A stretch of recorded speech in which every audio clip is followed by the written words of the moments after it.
Why solo passengers often have to pay more than two people on a cruise ship. Let's get into it. Now, honestly, a few of you have wanted me to talk about this in the past, but it's becoming increasingly more so, where more of you are coming into my TMs and saying, why do the cruise lines want to charge me more as a single person in a cabin than they would for two people? What gives, Mandy? What gives? And guys, I hate to tell you this, but if you're a solo traveler, this problem is probably going to be getting worse for you. And let me explain why.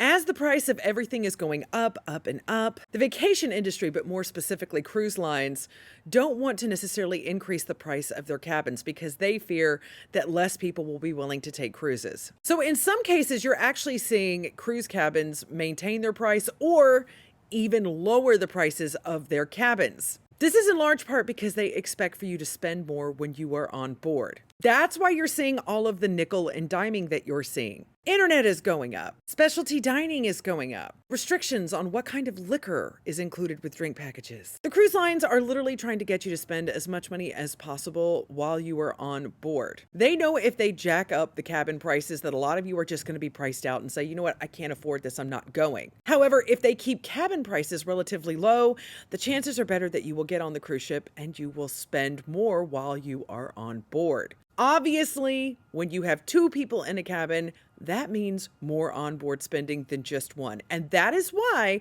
a lot of you are seeing solo cabins, more specifically, a cabin that can hold two people, hold one person for more than what they would charge you if it were two people in that cabin. I'm seeing a lot of videos where people are like, oh, for two people in this cabin, it's going to be $1,400. But for me as a solo passenger, it's going to be $1,800. That's why they know that you're not going to spend as much on board as, say, two people would.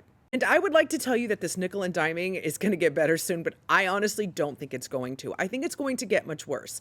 I think that the cruise lines are slowly but surely moving towards the a la carte and away from all-inclusive. Don't shoot the messenger. Don't shoot the messenger. I know you want to shoot the messenger, but please don't. Because by and large, people underestimate what they're going to spend once they're on board. People will often say, I'm not going to spend anything. But then once they're on board, they see these cute pictures. They see these cute trinkets. They want to get themselves a t-shirt. And the cruise lines know this. So the next time that you're a solo passenger and you go and you look for your cabin and you see that you're going to be paying more, that's why.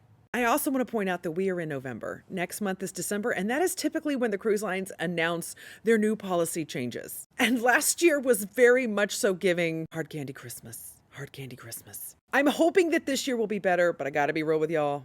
I don't think it will be. Anyway, much love to all my solo cruiser friends. Keep looking for those good solo cabin deals. And understand it's not you. For them, it's just business.